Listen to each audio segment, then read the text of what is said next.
Good day, I'm Theodore Henry, and this is your JIS News for Thursday, November 28, 2024.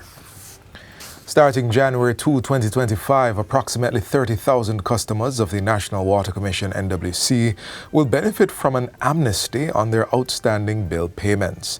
Minister with responsibility for water, Matthew Samuda, says the amnesty will run for 3 months.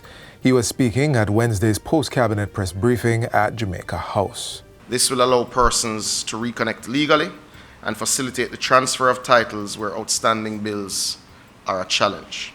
He says the pardon applies to customers whose water supply have been disconnected for 2 or more years, including pensioners and path beneficiaries.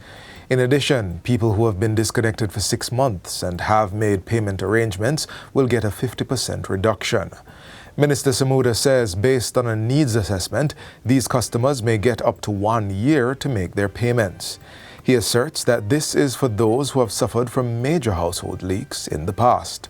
This is an expansion of an initiative that was undertaken by the National Water Commission over the last 12 months in Portmore, St. Catherine, in some of our quadrants where we had particularly high levels of NRW, where we went in and we've done our NRW work, but we still saw significant household usage and significant theft in some areas. We have seen where we're able to bring back thousands of customers which were disconnected through individual discussions. Mr. Samuda says the preliminary estimates for over 30,000 beneficiaries is expected to increase. The Heart NSTA Trust has launched a digital platform that will connect certified skilled professionals with individuals and businesses needing their service. The Skills on Demand portal, which is available on the Google Play Store, was unveiled on Wednesday at the weekly post-cabinet press briefing at Jamaica House. Managing Director Dr. Tanisha Ingleton says this is a significant milestone in the enhancement of employment opportunities and empowering skilled professionals in Jamaica. This app is not just another platform, it is a game changer for Jamaica. It puts people at the center, helping them to connect with work that matches their skills. Whether you are an electrician or a graphics designer, the app allows individuals to list their services and be discovered by employers and clients across the island.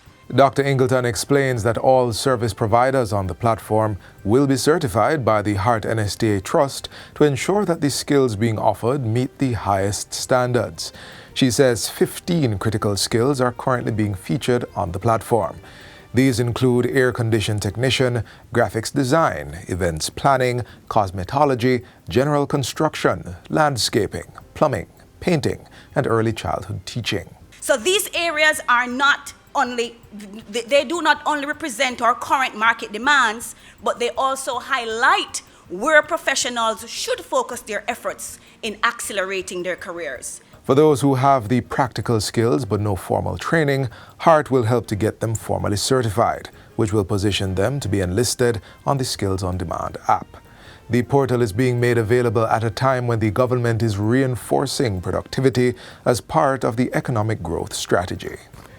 The Jamaica Business Development Corporation (JBDC) is on track to achieve Food Safety System certification for its agro-processing incubator serving micro, small and medium-sized entities, MSMEs. Acting Chief Executive Officer of the JBDC, Harold Davis, says this will bolster the opportunities for micro and small businesses to export to Europe. Which is a big deal because by using the services of our incubator at IRC, the micro and small businesses will have an opportunity, have a visa almost, to enter into the European market with that FSSC facility. This, he stresses, will result in increased earnings for small businesses delivering agro-processed products.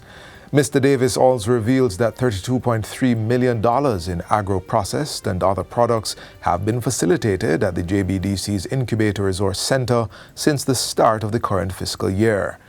This figure, which surpasses the $22 million recorded last year, is directly attributed to renovation undertaken at the facility in recent times.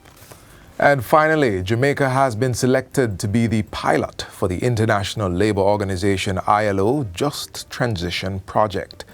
The process will highlight the impacts of climate change on workers and implement inclusive strategies to protect and empower them.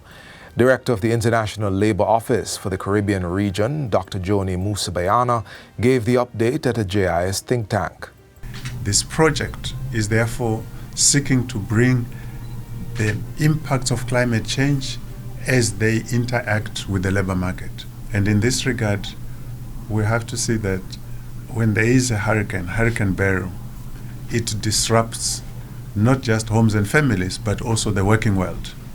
And the project is then seeking to see how can we ameliorate the effects of the climate crisis on working people. Dr. Musabayana points out that the project will focus on 3 key areas. These include collaborating with national policymakers to embed climate considerations within labour market policies and identifying pathways for transitioning to a green economy without leaving any worker behind. The third area is to assess and propose social protection measures that can be implemented to minimize the adverse effects of climate change on vulnerable workers. And that's it for JIS News Today. I'm Theodore Henry. Thanks for watching.